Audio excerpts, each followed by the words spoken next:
como explicar o texto de 1 Timóteo 2, versículo 4, o qual deseja que todos os homens sejam salvos e cheguem ao pleno conhecimento da verdade? Que todos os homens?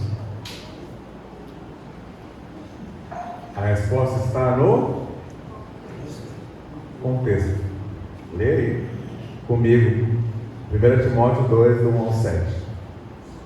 Antes de tudo, pois, exorto que se use prática de súplicas, orações, intercessões, ações de graças em favor de todos os homens, em favor dos reis e de todos os que se acham investidos de autoridade, para que vivamos vida tranquila e mansa, com toda piedade e respeito. Isto é bom e aceitável diante de Deus, nosso Salvador, o qual deseja que todos os homens sejam salvos e cheguem ao pleno conhecimento da verdade, porquanto há um só Deus e um só mediador entre Deus e os homens, Cristo Jesus, homem, ao qual a si mesmo se deu em resgate por todos, testemunho que se deve prestar em tempos oportunos. Para isto foi designado pregador e apóstolo, afirma a verdade e não minto, mestre dos gentios na fé e na verdade. Qual é o contexto do texto? Oração. Oração por todos os tipos de pessoas, não por cada pessoa individualmente. Então, o uso no grego e no português da palavra todos nem sempre significa cada uma das pessoas individualmente, mas sim classes de pessoas. E antes que alguém levante outros textos, 2 Coríntios 5, do 14 ao 15, abra por favor, que também tem lá a palavra todos na nossa tradução. Se outra pessoa puder ler, eu agradeço. 2 Coríntios 5, do 14 ao 15. Pois o amor de Cristo nos constrange, julgando nós isto: um morreu por todos, logo todos morreram. E ele morreu por todos, para que os que vivem não vivam mais para si mesmos, mas para aquele que por eles morreu e ressuscitou. Quem são os todos que vivem para ele? Cada pessoa do mundo? Não, só os que creem, que nós vimos que foram aqueles que foram eleitos incondicionalmente, que a redenção foi aplicada a eles, que recebem a vocação eficaz, que perseveram na santidade. Esse texto está no contexto da unidade com a morte e ressurreição de Cristo. É uma questão de você estar unido vitalmente com Cristo. Então Cristo ressuscitou por aqueles que estão unidos com Ele, não com todos os homens. Portanto, é no contexto de sua morte que a mesma deve ser entendida. Mais um texto, Romanos 8:32. Alguém pode ler, por favor? Já foi lido hoje, mas alguém puder ler?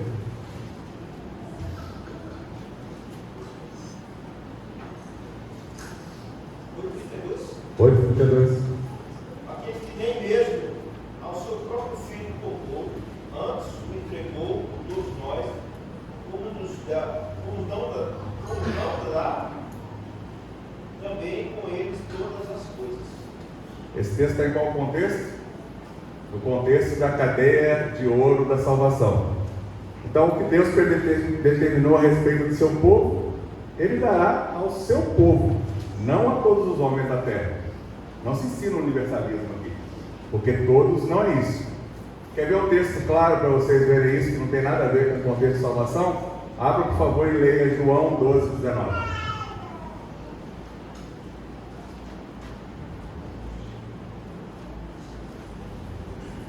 De sorte que os fariseus disseram que sim, vede que nada aproveitais. Eis aí vai o mundo após ele. Os fariseus estavam indo após ele? Então, como pode ser o mundo, nesse caso, todo mundo? E aí eu já coloco a outra pergunta que ninguém fez, mas vai fazer depois.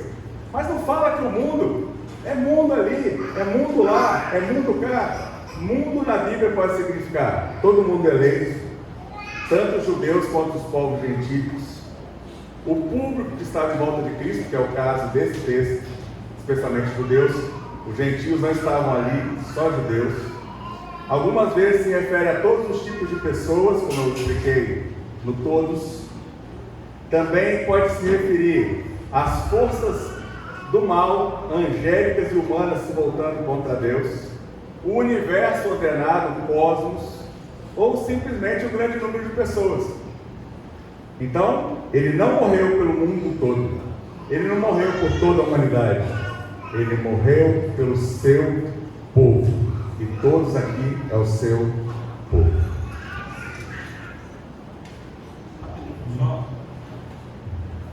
A gente percebe interessante como João, na visão do trono do Senhor, em Apocalipse 7, verso 9, ele dá uma clareza para a gente sobre aquilo que está sendo comentado sobre esse todos. Ele diz assim: depois dessas coisas vi,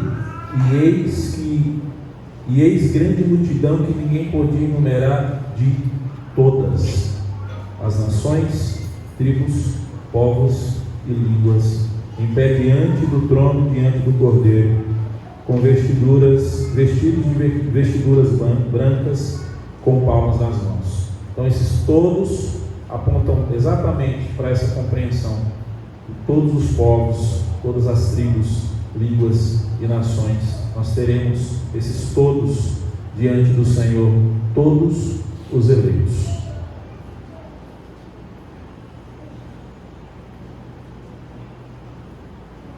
Próxima pergunta: existe a possibilidade de alguém estar na igreja, ser batizado, frequente, fiel e obediente às Escrituras e não entrar no céu? Por favor, explicar o texto de Mateus 7, 22 e 24. Diz assim: muitos naquele dia hão de dizer: Senhor, Senhor, porventura não temos nós profetizados em Teu nome, e em Teu nome não expulsamos demônios, e em Teu nome não fizemos muitos milagres? Então lhes direi explicitamente: nunca vos conheci. Apartai-vos de mim, os que praticais a iniquidade. Todo aquele, pois, que ouve estas minhas palavras e as pratica, será comparado a um homem prudente, que edificou a sua casa sobre a rocha. Irmãos, tem uma coisa muito interessante que está relacionada com o contexto logo abaixo, que é: não vos conheço. Jesus é Deus. Tem alguém que ele não conhece? Não. Então, a questão ali está relacionada justamente com o conhecer. Essa palavra está vinculada à mesma palavra lá no Antigo Testamento, lá em Gênesis, de coabitar. Conhecer, nesse sentido, é de intimidade. Eu nunca tive intimidade com vocês, nós nunca fomos um, como eu e o Pai somos. Então, nesse sentido, e fui eu que falei aqui na quinta-feira, a respeito de que alguém pode ser pastor presbiteriano, presbítero presbiteriano, diácono presbiteriano, canta no louvor da igreja presbiteriana, é professor na escola dominical da igreja presbiteriana do Brasil e estar não ouvi direito. Estar Isso. Porque o único que salva é Cristo. Então, se alguém não está em Cristo, ele não é nova criatura, ele não vai, por mais que ele esteja fazendo coisas boas, e ele pode perguntar: Senhor, em teu nome, como é que Judas Iscariote saiu junto com os outros discípulos, se não foi pelo nome de Jesus? E Judas também curou enfermos, Judas ressuscitou mortos, Judas expulsou demônios de pessoas, em nome de Jesus, a maior autoridade do universo. Então, não é o fato de alguém estar na igreja, ser batizado, batismo não salva, ser membro da igreja. O meu nome tem que estar escrito no rol do livro da vida. Se ele estiver no rol de membresia, não significa necessariamente que ele está salvo.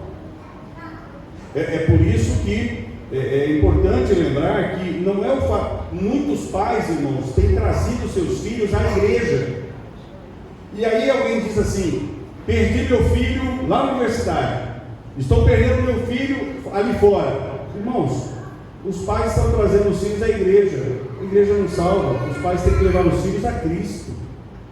É Cristo que salva. Então, apresentar a igreja para o filho, ele pode moralmente ser bom, mas tem gente de melhor moral do que eu e você, às vezes, fora da igreja. Então, é importante que nós conheçamos o Senhor da igreja, o único Senhor e Salvador suficiente, que é Cristo. Nossos filhos precisam vir à igreja. Imagina alguém chegar na calçada da igreja e falar assim, o pai falar para o filho: ó, aqui não pode falar palavrão, hein? Como é que é? Aqui não pode. Lá fora pode. Na escola pode. Em casa pode. Então a grande questão, irmãos, é que nós não somos dicotômicos com relação à crença que temos em Cristo. Nós não somos crentes dentro do saleiro, nós não somos sal dentro do saleiro, porque o sal dentro do saleiro não faz a menor diferença. Nós somos luz, luz do mundo, sal da terra. Nós fazemos a diferença aqui dentro, mas isso reverbera lá fora. Então alguém pode estar aqui dentro, fazer tudo certo como a lei estabelece, seguir a lei, não conhecer o Senhor, que é Cristo, o Salvador, e nós não vamos encontrar com Ele na eternidade, porque os ofícios, os cargos, não nos tornam salvos, não nos fazem salvos, é só Cristo Jesus. Por isso que a Bíblia vai dizer para que eu e você tenhamos muito cuidado com as responsabilidades. A quem muito é dado, pois é. A gente às vezes está achando que é bom, como foi dito aqui, eu não queria estar aqui, porque a responsabilidade só aumentou. E se eu esconder esse talento, piorou, porque eu recebi. Então, nós temos que lembrar que filho de crente não é crentinho, e que eu e você não temos nenhum favor a dar a Deus ou a apresentar a Deus pelo cargo que nós temos, pelo ofício que nós temos. Nós temos é que nos render a Cristo e apresentar Cristo aos nossos filhos. Por isso que alguns dos nossos não estão hoje entre nós, porque eles foram levados à igreja, ao templo feito por mãos humanas, e não foram enviados a Cristo, que é o Salvador. Deixa eu fazer só uma observação, já que ainda faltam 10 perguntas para amanhã. Só para complementar um pouquinho, quando fala desse tema de estar na igreja, mas não é dos nossos, eu gosto sempre de pensar na palavra do joio e do trigo que crescem juntos, mas só no tempo certo do Senhor é que dá para fazer essa definição, essa separação. E a gente cai no último ponto do nosso livro, que é a perseverança dos santos. Nós vivemos no Brasil com uma facilidade muito clara de ser crente, de ser evangélico, não tem perseguição, não tem nada que nos obrigue a carregar a nossa Bíblia, a falar da nossa fé, mas chegará um tempo, eu quero estar longe daquilo, que seremos perseguidos pela nossa fé, pela nossa palavra, pela palavra de Deus, pela Bíblia. E aí, nesse sim, conseguiremos ter esse discernimento, essa prova, desse separar os que estarão aqui. Então, muitos que estão dentro não resistirão a essa perseguição e negarão, como diz, apostatarão da fé, não terão essa resistência. Mas não foge da eleição, incondicional, os eleitos vão perseverar até o fim. Só lembrando o ponto só que o reverendo falou, que é uma questão de uma relação íntima com o Senhor, E aí temos que lembrar do mandamento esquecido: sede santos, porque eu, o Senhor, sou santo. Obrigado. Próxima pergunta. A Adventista do Sétimo Dia tem os escritos de Ellen White. Vocês têm os escritos de Calvino, as Institutas. Ambos os grupos ensinam e pregam sobre seus livros, sendo que adventistas não se declaram whiteanos e os calvinistas assim se declaram. Por que isso acontece? São eles uma seita e vocês não? Vamos por parte. ensinos de Ellen White, os adventistas, eles são em pé de igualdade com as Escrituras. Eles são inspirados, assim como as Escrituras são inspiradas, os ensinos de Ellen White são inspirados. Para nós, os ensinos de Calvino não estão no mesmo pé de igualdade que as Escrituras. E nós entendemos que não foi, né, Calvino, né, o autor dos ensinamentos da Bíblia. Né? Nós sabemos que os ensinamentos já estão desde os pais da igreja, esses ensinamentos eles já vêm caminhando dentro da igreja. Calvino, ele simplesmente copiou esses ensinamentos, ele juntou esses ensinamentos. E o próprio Calvino ele era contrário, né, essa ideia de ter um nome vinculado a essa doutrina. Né? Eu confesso que certos calvinistas, às vezes, tem um certo exagero. Né? Eu vi um tempo atrás um irmão dizendo assim: nós temos que vigiar nosso andar calvinista. Né? Não, porque nós temos que vigiar nosso andar cristão. Né? Tem isso, cuidado. Mas há essa distinção claramente. Para nós, os ensinos de Calvino, eles não são inspirados por não estão em pé de igualdade com as Escrituras. Muito bem. Próxima pergunta. Calma. Pastor Cibino vai comentar, mas antes, o que a gente percebe, né, dentro da fala do pastor Mário, a gente vê, né, que essa questão do calvinismo em si, a alcunha, ela inicialmente, né, ela surge como uma proposta pejorativa, né?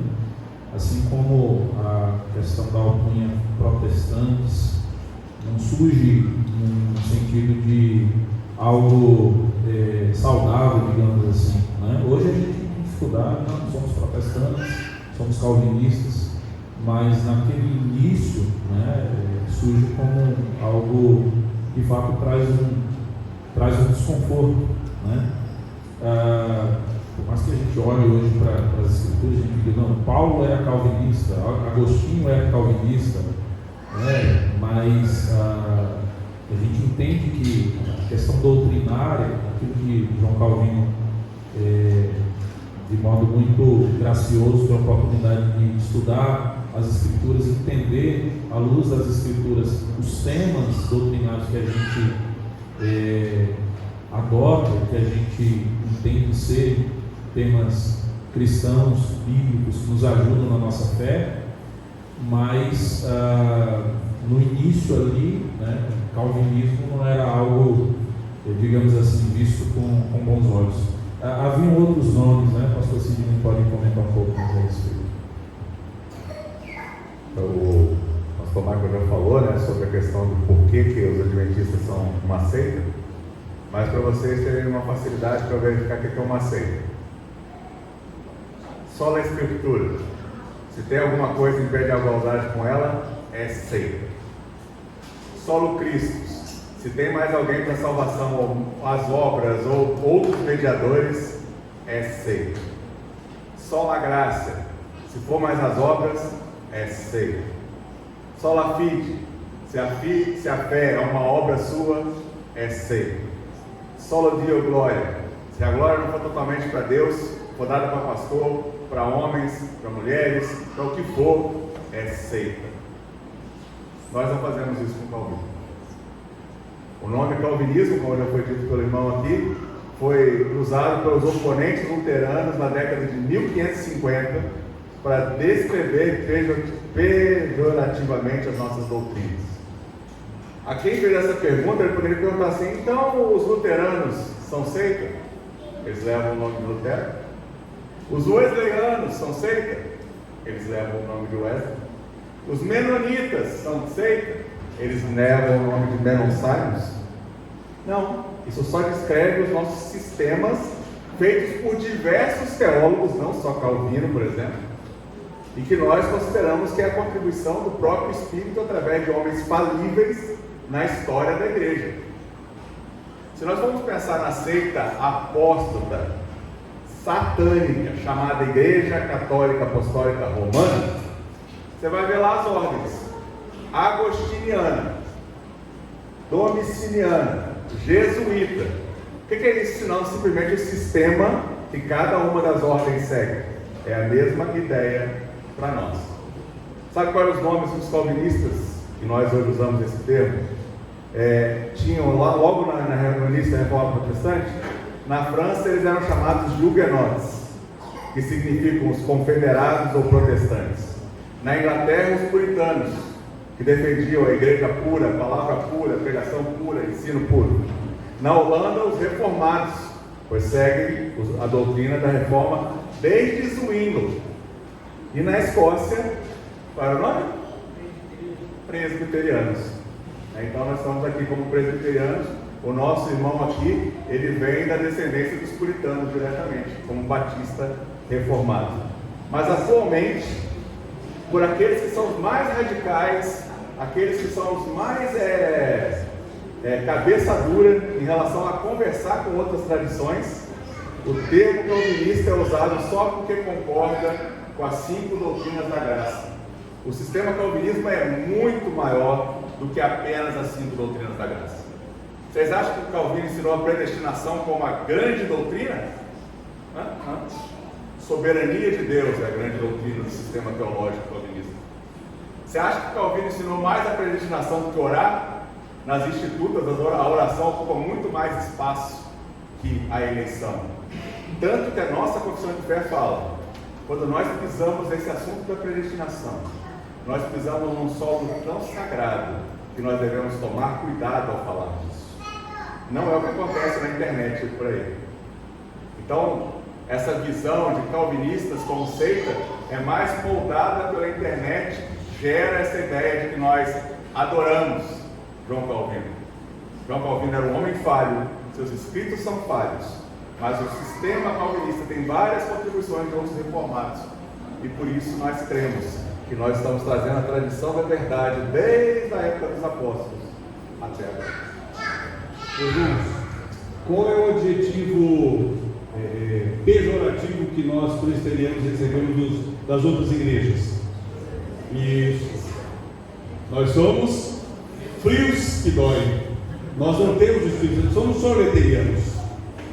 E se nós presbiterianos acreditássemos que só os presbiterianos são eleitos, nós seríamos uma seita.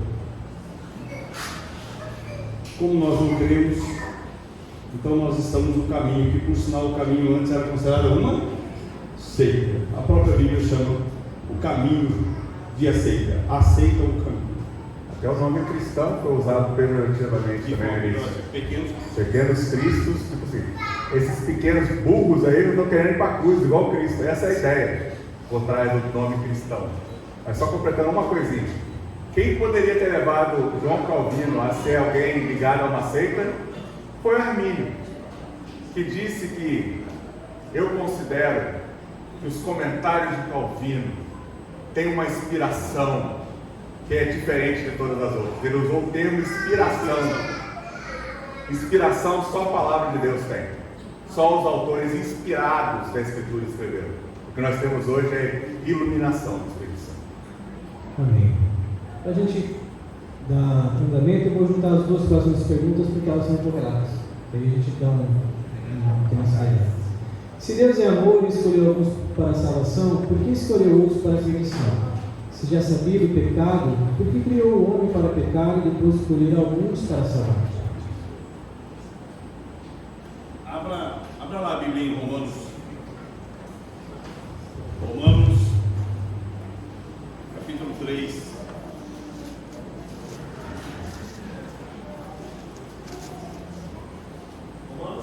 Romanos 3.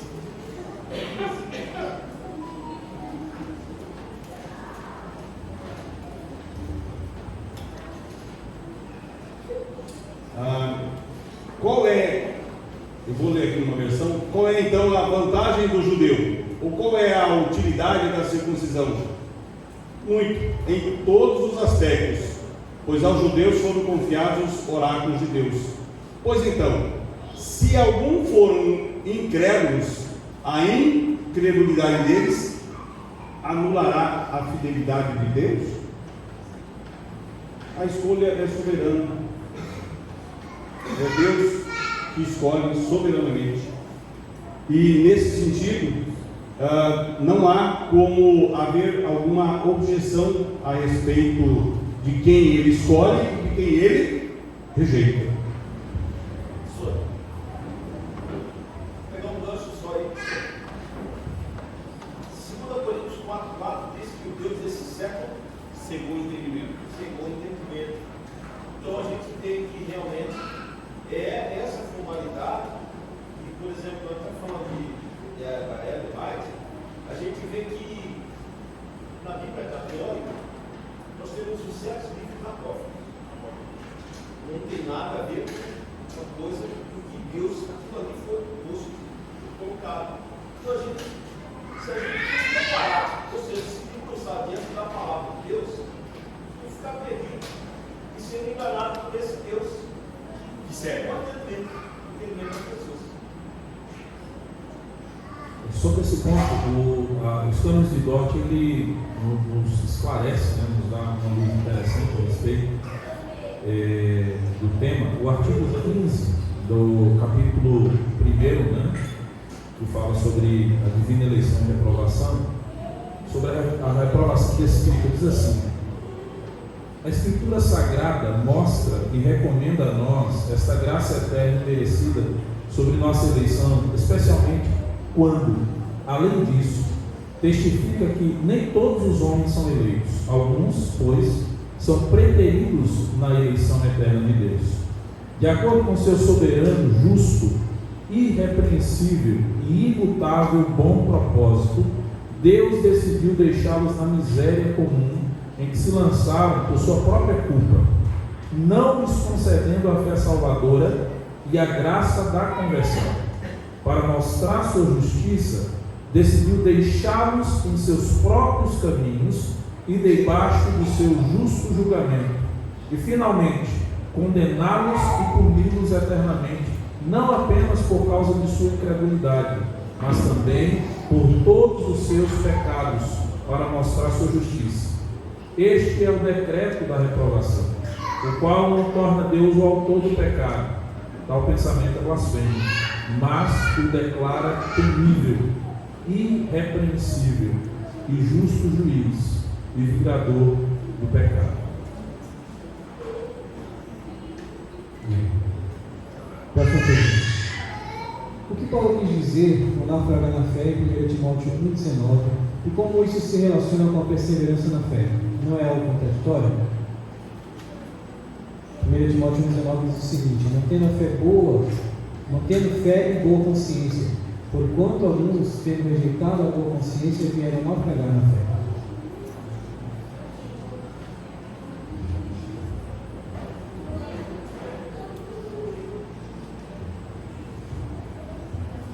Essa pergunta ela está linkada também, em parte, né, com a pergunta que faz a citação, a 12, né, próxima?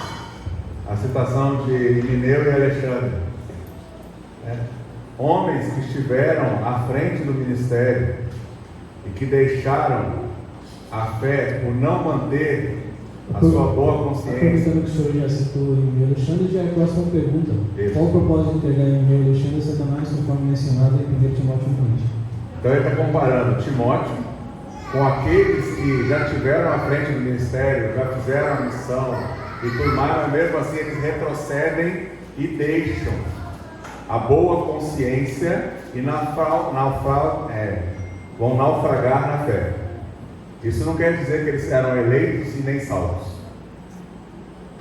Lembra do outro texto que a gente leu lá? Que diante do Senhor Jesus vai ter gente que vai falar: mas eu falei em línguas, mas eu curei, eu ajudei não sei quem, ou eu não ajudei não sei quem, como assim agora eu estou aqui? Simplesmente você era falso, era um hipócrita. Mas Paulo, aí respondendo já a pergunta de número 12, Paulo, usando a mesma coisa que ele usou lá em 1 Coríntios, vocês lembram do texto de 1 Coríntios? Do homem que tinha relações sexuais com a madrasta, Ele exige dos presbíteros, ao aviso para os presbíteros, como vocês não julgaram essas coisas e exerceram a disciplina na igreja. Já que vocês não fizeram isso, eu como apóstolo vou fazer. Tira ele do meio de vocês e entrega ele a Satanás, para ver se o corpo sendo destruído, a alma é salva. É a mesma coisa que ele está falando aqui de Mineu e Alexandre. Eu os entreguei para que Satanás venha burilá-los, a fim de que não mais blasfemem do nome do Senhor, e quem sabe, eles voltem a se arrepender, e aí sim, de fato, serão salvos. Estamos chegando ao final, as últimas 3 perguntas. Tendo em vista que os arminianos não creem em tudo, podemos afirmar que esses são condenados ao inferno? Não. Eu creio que são. A gente não pode perder o respeito. Apesar de a gente olhar o Concílio de Dort, né, vai declarar hereges, né? Demonstrantes, eles são considerados seitas no final do concílio, né? Mas eu creio que eles não podem, nós não podemos olhar com esse olhar de arrogância para eles, né? Os arminianos dizendo assim, olha, não são salvos, né? Eu creio que a gente tem que ter o respeito, a gente não pode perder o respeito, a visão de irmandade, de corpo, no sentido de igreja universal, mesmo havendo essas divergências, né? Então eu não entendo, por exemplo, que os assembleianos, né, têm uma doutrina diferente da nossa, uma visão totalmente diferente da nossa. Eles não são os nossos irmãos em Cristo Jesus. Eu creio que nós temos mais pontos iguais do que pontos divergentes. Nós temos mais pontos semelhantes do que pontos de fato que divergem. Então eu não creio que isso seja um impedimento para considerar uma heresia. O que o apóstolo Paulo fala para os partidos de Corinto? Vocês são salvos por causa de Paulo? É Apolo que salva vocês? Não, é Cristo. Não é Pedro também? É Cristo. Quem salva é só Jesus. A salvação não vem pelo entendimento perfeito de todas as doutrinas. O fato é que vocês têm a chance de aprender melhor, serem mais cheios do Espírito, mais plenos da verdade, para testemunhar o que está nas Escrituras. Mas isso não quer dizer que o irmãozinho que aprendeu quase nada da doutrina verdadeira, mas crê de fato e está em união com Cristo, não é salvo. O que nós rejeitamos é aquela ideia, né? Se a pessoa entende que é somente Cristo, né? Somente a graça, e ela está em conformidade a esse ensinamento central, né? Os cinco pontos, né? Os 5 solas, né? Está em conformidade ao que é central, que é basilar a nossa fé, queridos, né? Eu entendo que não há impedimento para chamar de irmãos. Não é o rótulo em si, né, que nos salva. Sou calvinista, vou para o céu. Sou arminiano, vou para o inferno. Não é o rótulo, né? A salvação é uma obra do Senhor.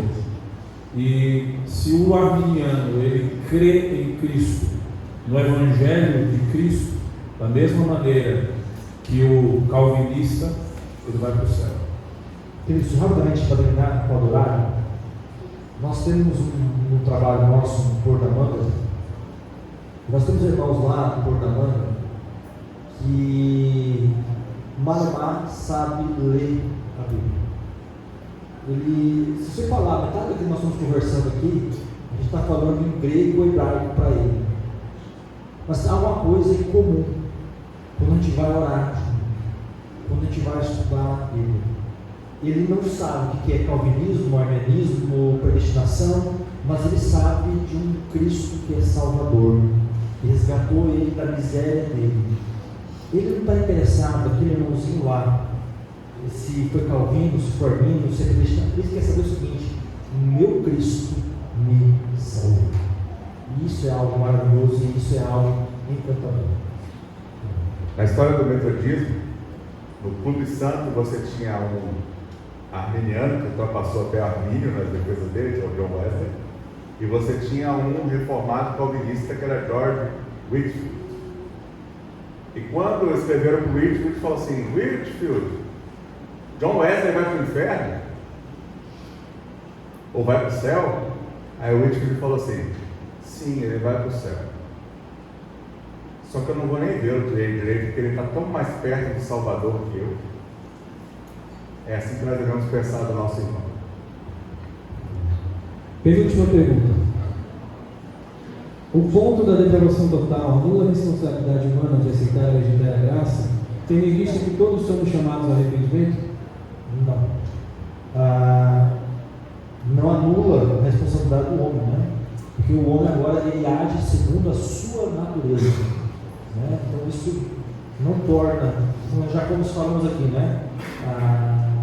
O homem ele é indesculpável diante de Deus.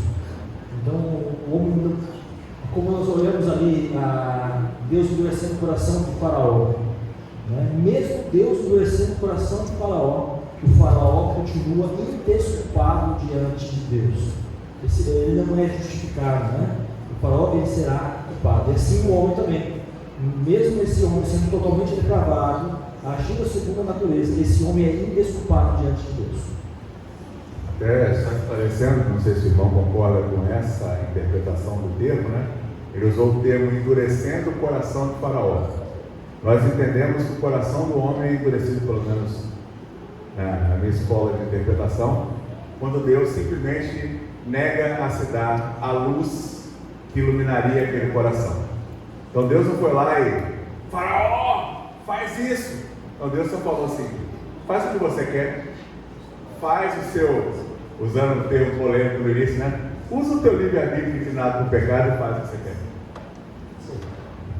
E a última pergunta diz assim: em 1 Timóteo 6,21 diz: pois alguns, professando, se desviaram da fé. A graça seja convosco. Se alguns se desviaram da fé, isso não contradiz o ponto da perseverança dos santos?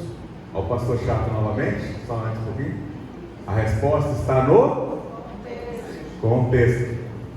1 Timóteo, capítulo 6, a partir do versículo 20. E tu, ó Timóteo, guarda o que te foi confiado, evitando os falatórios inúteis e profanos e as contradições do saber, como falsamente lhe chamam, pois alguns professando-o se desviaram da fé.